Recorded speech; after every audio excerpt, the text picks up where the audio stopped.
So I know y'all are Eastern time zone. Where are y'all? What state?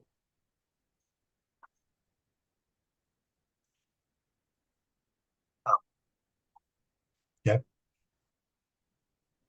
Welcome back to Missing People in America with Tessa and Jessica. Today we are here with Kent, the father of Jason Landry, who went missing on December 13th, 2020, out of Luling, So what do we know about Texas. that? Can you tell us a little bit about Jason? Jason was almost a junior in college at Texas State, and he has two older brothers and sisters. And we're here. We're on the southwest side of Houston, in a suburb of Houston. So he was coming home for college. He was only there for his first semester. And can you tell us about his disappearance?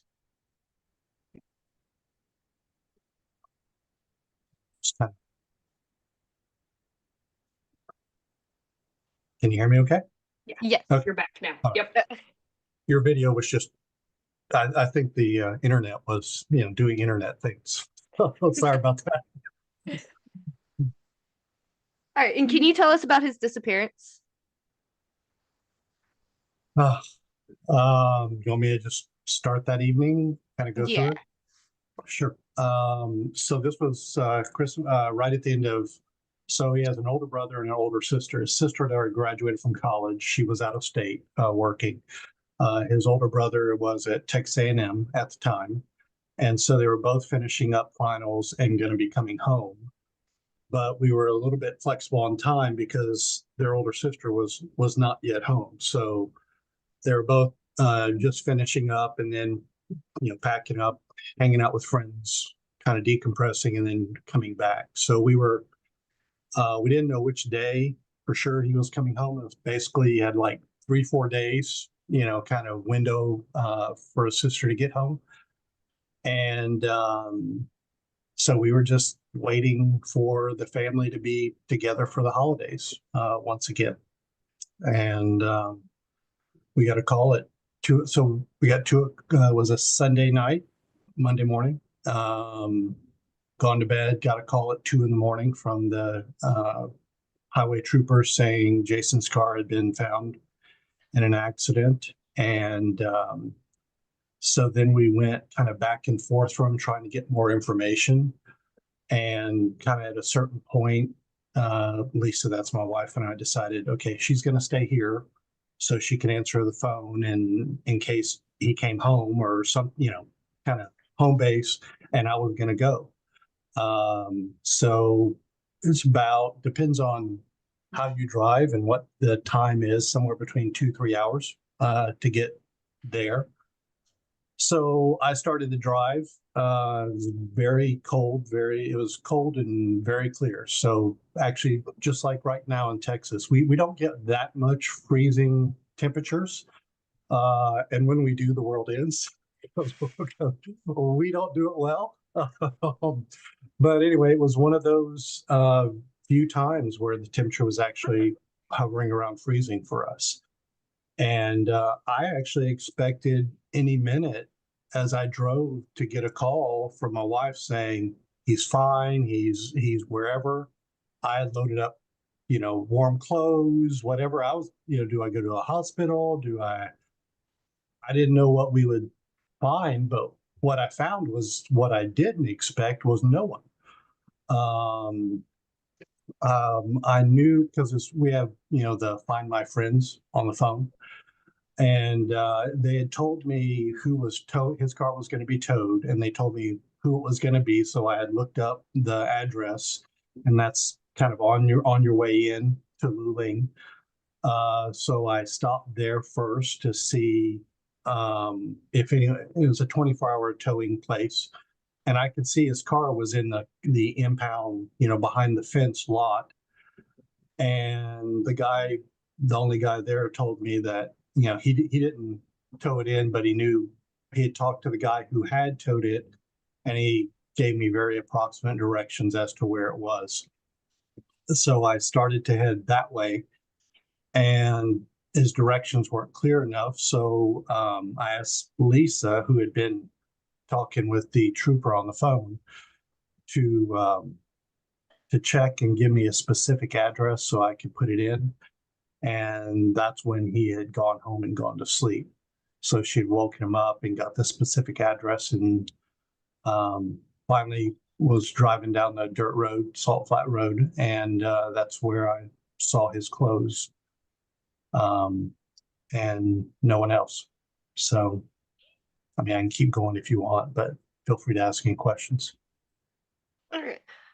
Now his vehicle was, you said you saw it. Was there damage to the vehicle? Mhm. It, Was it go ahead. Sorry. was it still operable? Like, could you drive it or? At least one flat tire, and the rear end was damaged. There wasn't damage to the engine front end, so if you had replaced if you had working tires, maybe. You'd have to check and see, because the trunk and the wheel wells, if it's not impinging on where the tires are, you could hypothetically drive it. And all they did was just pull it out with. It was actually one of these big, the big 18-wheeler tow trucks. That's what they towed it with. So they just yanked it out and towed it. And I think that's where the bumper cover that a lot of people have talked about, that's actually what I believe it came off, was in the pulling it out of the ditch, because it was in a kind of a culvert ditch up against a fence. Now, is that area like wooded or was it open? Um, Kind of, well, for those who are in, I would say it's a mix. It's more rural wooded pasture land. It's not open and it's not wooden, but it's more, it's a really good place for hunting and deer and stuff like that. So it's typical rural land for Central Texas. Okay. Was that area searched? Yes. Did Yeah. police search it as well? Police searched, well, they didn't search, all they did that night, kind of in reconstruction, is the trooper drove up and down the road. There's not really a lot of homes there. It's only a few miles outside of town, but Luling's a small town and it turns rural very quickly. So, I mean, there are homes within a couple of miles. There's probably a couple of homes. Um, and they over the next couple of days, we had search teams started, and so we did search that area and have been back there dozens of times since. Did they bring out dogs? Yes. Yeah.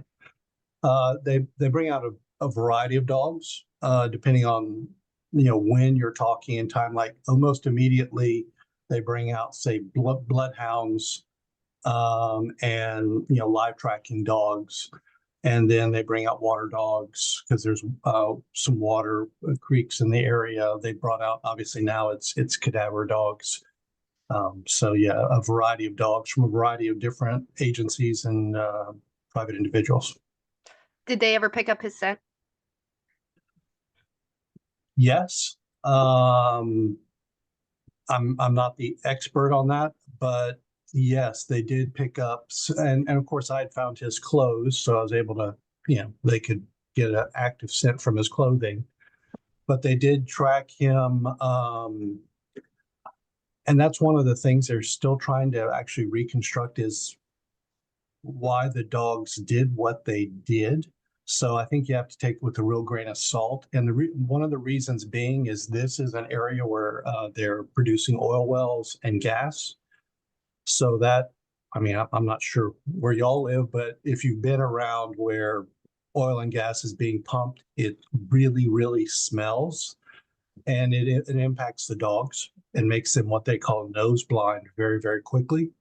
And it also interferes with some of their sense, they think, because uh, most of the dogs tracked him down to a pond, his scent down to a pond right near the accident scene.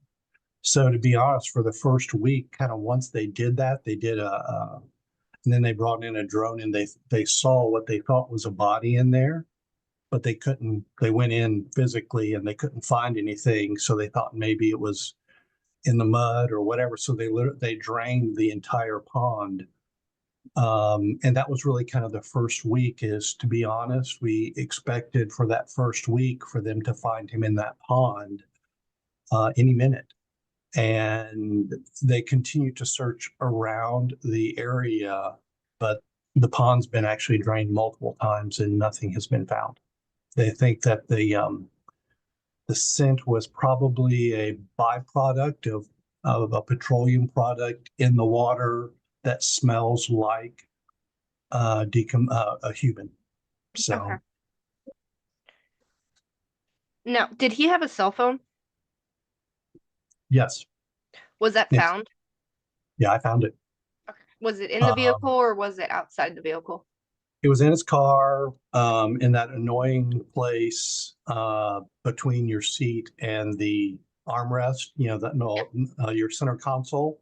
As soon as you said And annoying place, I knew exactly where it was. yeah, I actually had to go because I knew where it was because I mean I had to find my phone and it pinged and I knew it was sitting in the lot. So I actually went the morning. So I drove around and searched and waited for the highway patrol to meet with me or to do anything. So I went back to the tow truck lot. This was early morning, maybe about 7:30, something like that. And you know who I was. I'm the registered owner of the car, so they allowed me to go, and I searched in the car, and that's where I knew his phone was in there because it was, it was shown, and I couldn't get it from sitting in the seat. I could see it. I could, to just touch it, with your fingertips, you could just touch it. That's as far as they got. Couldn't reach it from the behind, from in front. I actually had to go in the back seat and go under it that way, and I was able to find it. And I made sure it was charged and handed it over to law enforcement. Maybe that day, the next day, something like that. They ended up putting in too many passcodes and ended up wiping the phone, but that was later. So they were never able to get access into the phone. Oh yeah, they were able to get some access, but because they had done that, and I told them not to do that because we were gonna see if we could find his password. Um, and we asked him not to, because you do it, what, 10 times, I think it is. And, so that data from, I'm not sure, I'd have to check. We were able to restore it from an earlier backup on the cloud, but we lost the immediate data, which is, of course, the most important data. And that's one of the things the investigators have been trying to do ever since, is trying to find a way to get a better digital footprint, better digital data. And that's one of the things that they've been trying to do. But once you lose that data, it's you're really putting yourself behind the eight ball. Now, he was on his way home to your house, correct? How long was he planning on being away from college? Well, Christmas break is relatively long. I mean, you go into January.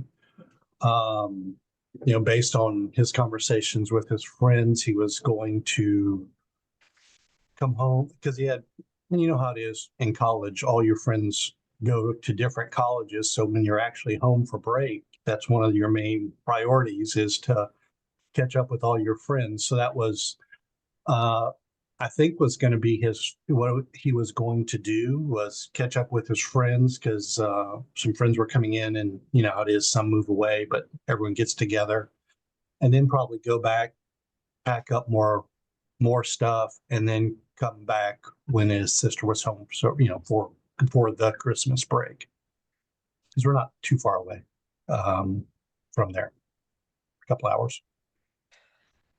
Now, his personal belongings, were they found in the vehicle that he had packed? No. Well, his backpack had his computer and his gaming equipment and his wallet. That was found by the police officers on the road.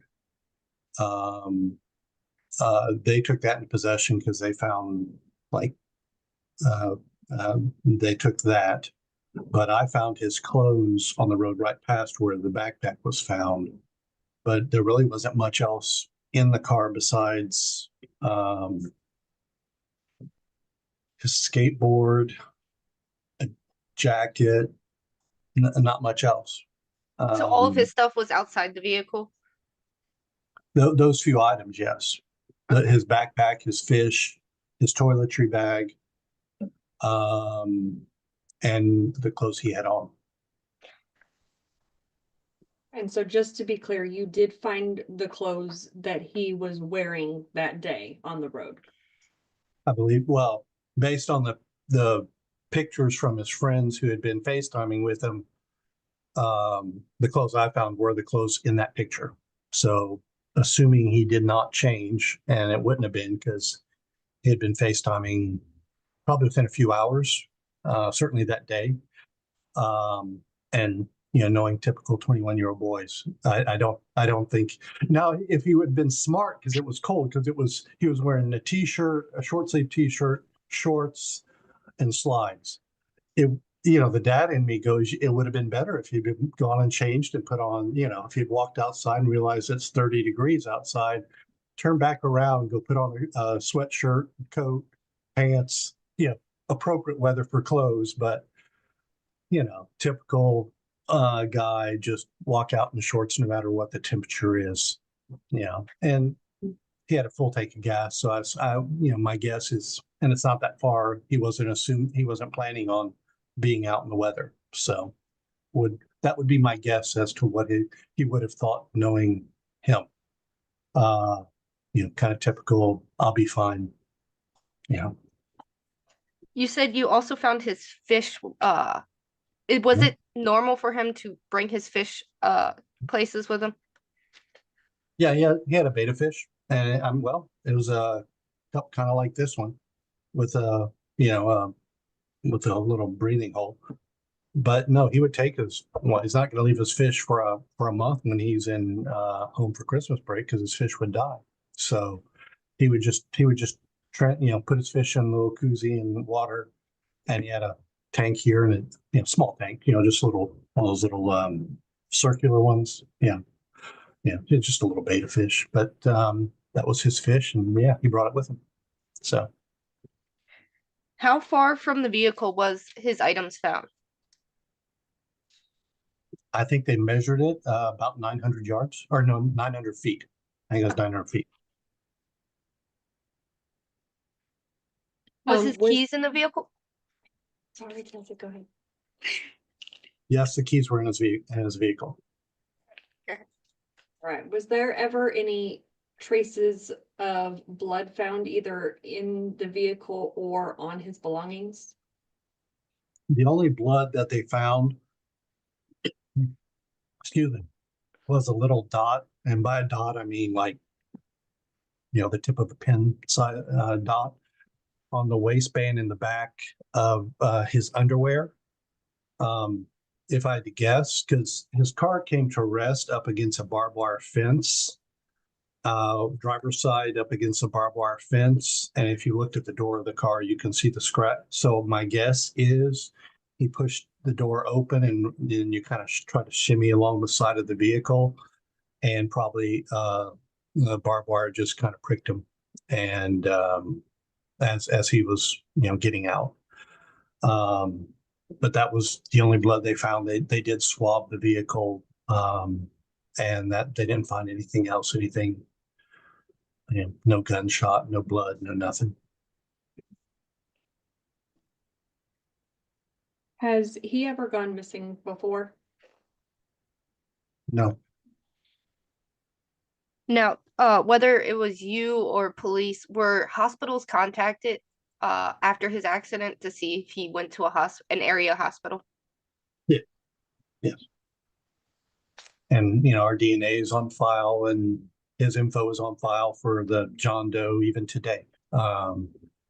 If someone were found and it were him, he would be tracked. And is the road that he was traveling on, is that in the direction between college and home, or did he get off of the interstate? Well, he wasn't on the interstate yet. So San Marcos is here and say Houston is here. You drive to Luling, and then when you get into Luling, you take a right turn and go like 2 blocks and get on another road, which takes you out to the interstate into I-10, which you then take I-10 east into Houston. So Luling is kind of the one turn that you take. And if you, and people have driven it, and, for the case, people have talked about it. When you're sitting at this light, when you come into town, where you're supposed to take the right, if instead of taking the right, you went straight, you would actually end up on Salt Flat Road. And so you would say maybe that intersection is fairly confusing. It's not well signed. This would only have in the first time at night, if memory serves. So yeah, there's not like a big sign saying I-10, this is a small rural town. The sign is actually across the street by the church. There's a little, one of the like the size of like a stop sign or a yield, just that says I-10. I think it has an arrow on it. So unless you knew where to turn, or you were on Waze or something like that, it would tell you to turn. And that's part of the digital footprint. Is they were able to pull up Waze, and he put in, like, sitting from his apartment, he put in our home address and hit go, and you can follow the pings all the way into town. Almost, like right before he came to that light where you would turn, a friend had, I think, Snapchatted him. So he had pulled up that Snapchat, and that put Waze in the background. And that's really about, so at 11:30 where he's sitting at that light, that's right at 11:30 where you should have been turning 11:30 p.m. That's really kind of where his digital footprint ends. Waze never was pulled back up or went active. I mean, it could be if he's looking at it, that could be where the phone fell in that annoying place, and he could have been just maybe driving like we have all done, fishing while driving with one hand, driving with the other hand, and on a gravel road, it can be very easy to either a deer, or just, maybe hit maybe hit the gravel on the edge of the road and then overcorrected and spun out. That's one possibility. And a guesstimate, how many times has he driven that route? This would be from from San Marcos to Houston twice. This would have been number 2. He came home this would have been 3. He came home in October to vote, and for Christmas break. And this would have been 3. So he's done it. Both of those other times, I think those were both during the day when he drove, or light. Yeah. No, you said when you arrived at the scene, there was nobody there. How soon after was a search actually done? The next day. Well, I mean, besides me, yeah, the search team and police and all that. I met with the highway patrol, because the way it works in Texas is we don't have a state law enforcement agency. There's no state police. There are none in Texas. So in rural areas like this, where it's a county, you have city law enforcement, you got the county sheriffs, and then outside of county, about the only thing you have statewide for auto accidents, you have state trooper, highway patrol, would be what would be the equivalent in most places. So in the county, in the rural area outside of the city, which is where this occurred, the highway patrol would be responsible for investigating all accidents. So they were dispatched. The person who actually found the car was a volunteer firefighter who was on his way home from the next town over. And he lives off that road and was coming home. And he's the one who discovered the car. And since he's a volunteer firefighter, he called it into dispatch, and they dispatched the highway patrolman to that accident scene. And the highway patrolman, well, you probably read or heard what the highway patrolman did or did not do, but they towed the car and he went home. So it wasn't until the next morning when I met with I think he was lieutenant in the highway patrol at the Luling regional office. And that's when we started organizing a search and brought in EquiSearch and Texar and we began to search. Teams were starting to be brought in and dog teams and stuff like that were started, which would have been a Monday. Sunday night, Monday mornings when this happened. That would have been Monday. Do you know if there was any witnesses to his accident? None that I know that have ever been reported. Do you know if there's ever been any sightings or tips? Well, there's been lots of tips. I mean, when you have a reward, you're going to get tips. But no, as far as I know, there's been multiple law enforcement agencies involved, but and I think there are still tips coming in. There'll probably be some, hopefully after this, who knows? All it takes is one, but we have not had that one. Now, the damage to the back of the vehicle was to the back of the vehicle, but the rear wasn't against the barbed wire fence. Is it possible that he spun out, or is there a reason of why there might be damage to the rear of the vehicle? Well, I think and they did try to do an accident investigation. They brought in actually one of the best in the state, if not the country, to do it. And y'all probably know, and your listeners might know. So normally when you have an auto accident, it needs to be investigated. They rope it off and they measure the tire tracks. They take pictures and they do the forensic.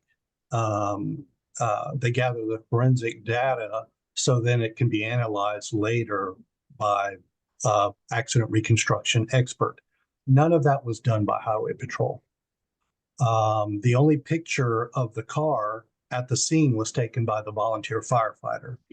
The only other imagery or anything else like that was the video I took and the pictures of his clothes and the other items.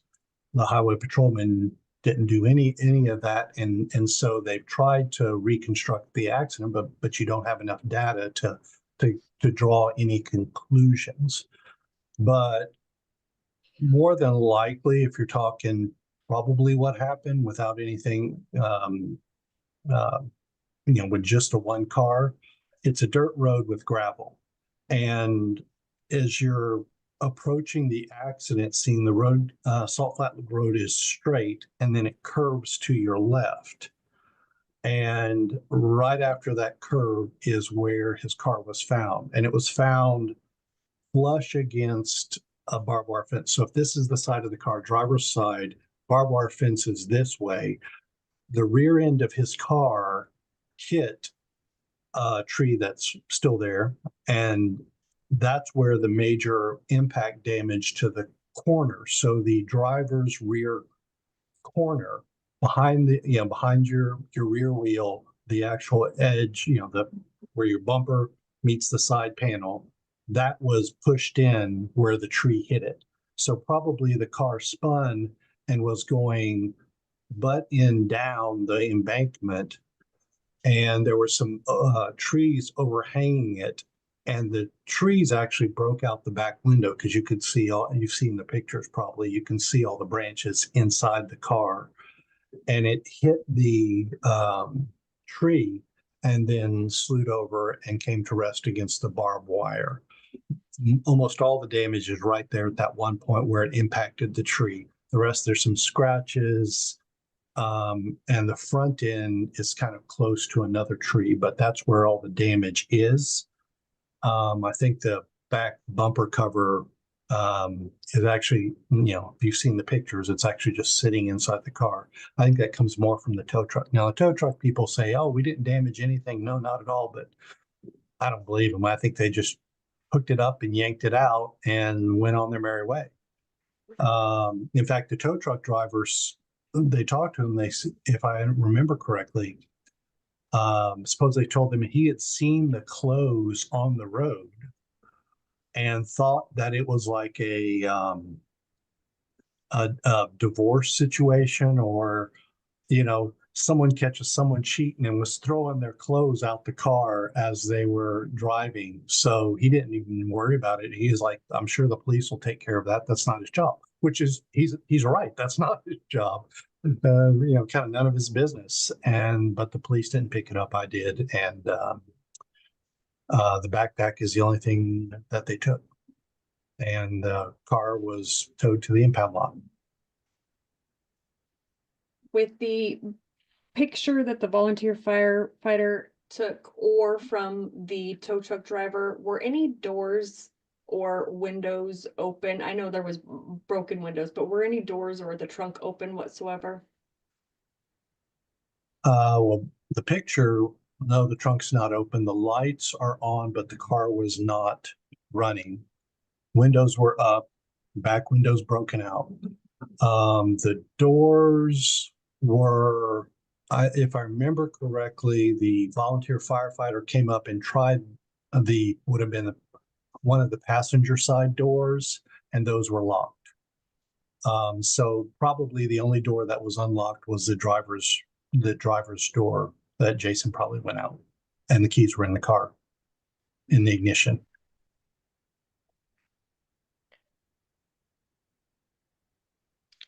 Now, does he have ties to any other city or state?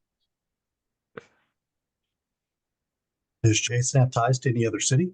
Oh yeah. Yeah, or state, like family. Yeah. Is You it want me to- possible that he could have just Uh, up and left well, and I mean, well, grandparents in South Carolina. We've lived in Texas, Mississippi, South Carolina.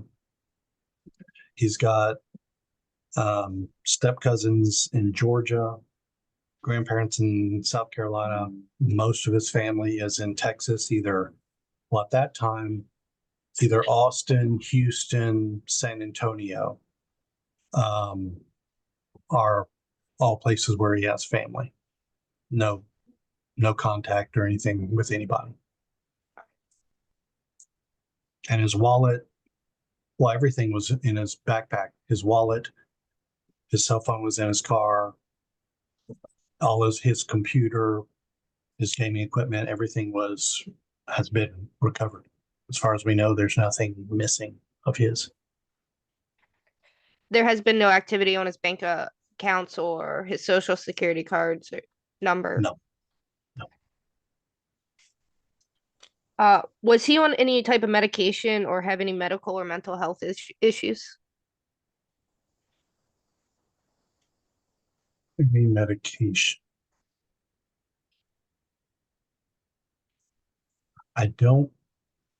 None comes to mind. He might have been on an allergy, kind of winter cold allergy type stuff. But nothing in terms of prescriptions, certainly nothing besides that. I think there might have been an allergy. I don't think he was on anything for acne or antibiotic or anything that comes to mind that I know of. Just typical probably over the counter stuff. Right. All right, Jessica, I am out of questions. I have gotten the community questions. Do you have any more? No, I don't think so. And you have Okay. got the community questions? Yeah, I just asked those ones. Okay. And what did you say? Oh, okay, okay. You have a page set up that people can follow what's going on and give tips or anything like that and communicate with you. Could you share a little bit about that for us? Sure. It's find Jason Landry on Facebook.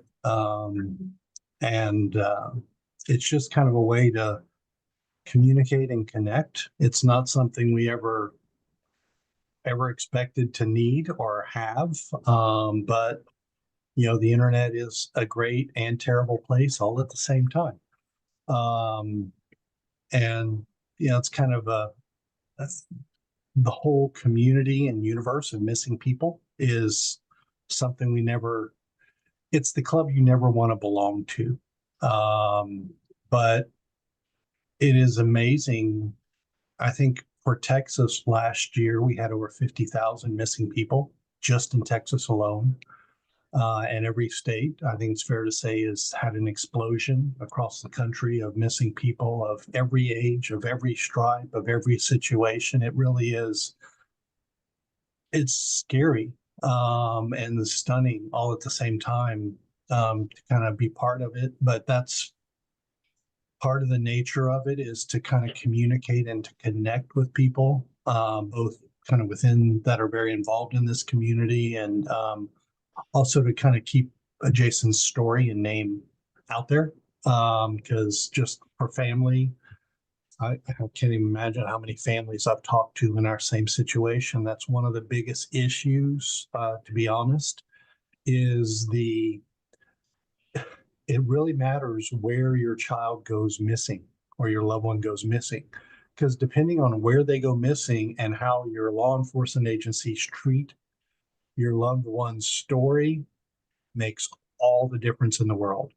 And frankly, almost universally, especially in cases like Jason, where there's no apparent crime that they need to investigate, very quickly it goes into the dustbin. Well, not dustbin, but it's always still an active file, but they would have a hard time finding the file, and then they blow the dust off of it every once in a while. So it's a challenge for families to continue to remind people that, Jason, next week will be 1,500 days. It's been over 4 years. And there's, in a place particularly like Texas, every law enforcement agency, you have one case and then they just keep adding up, and another one and another one and another one. And it's a world of limited resources. And so your loved one's case gets farther and farther away from their consciousness. And even in the best of natured investigators, which we have not had at particular times, but even the most intentional, hardest working police officer, there's only so many hours and so many cases they can handle. And the ones that are, obvious crimes are, it's just a prioritization. And a missing person case that doesn't have an apparent crime that's years old can go very stale very quickly. And for all of us who are family members and loved ones and friends of a missing person, we're all desperate to have answers, and hoping and praying that, kind of like your earlier question, it's like, does one person maybe have that one piece of information? They may not even have seen something, but we would love the one person who could say, yes, I saw Jason's car driving down the street and he was alone or with someone. It would be lovely to get that simple piece of information, or, the Ring camera that, caught there, and just to have that one answer would be great, and could potentially make a huge difference in Jason's case. And those are the kinds of things you just pray for as a family member. Is there one person out there who might have seen something that could be very innocuous, but could be the piece of information that will break the case open. And I mean, you think about like Son of Sam, you know, it was because of a traffic ticket because he parked illegally. So often it is, cases are broken open by just a person who just saw something that wasn't, didn't seem dramatic, didn't seem wrong or anything, but it's a piece of information that breaks the case open. So that would be all of our prayers, I think, for all of us who have missing people, is just someone to come forward to give the thing that then law enforcement can then take and then run with and solve the case. That's what I prayed for it for, 1,496 days, and we'll continue to pray for whatever it is that will give us answers. Absolutely. Yep.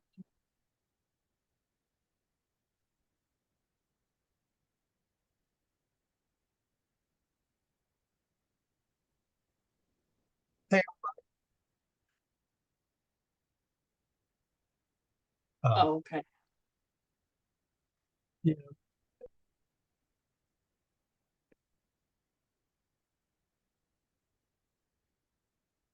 What was the phone's battery percentage at when it was found?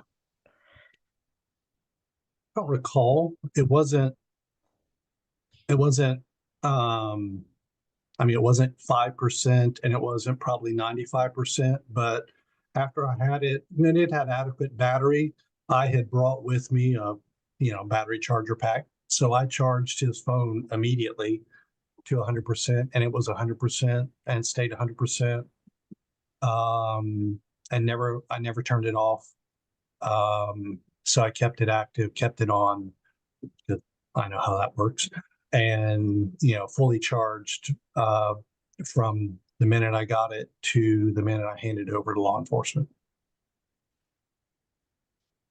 All right. Was that all, Ryan? Okay. Well, we encourage anybody, if you have any tip, small, anything, the number is on the screen to call. You could be that missing link to bringing Jason home. Call it in, no matter what. Thank you so much for being a voice for him, taking your time, talking to us today. We really appreciate you. Yeah, and just so people know, if you want to get more active and you actually want to be part of a search, we have a volunteer search team that is going out there.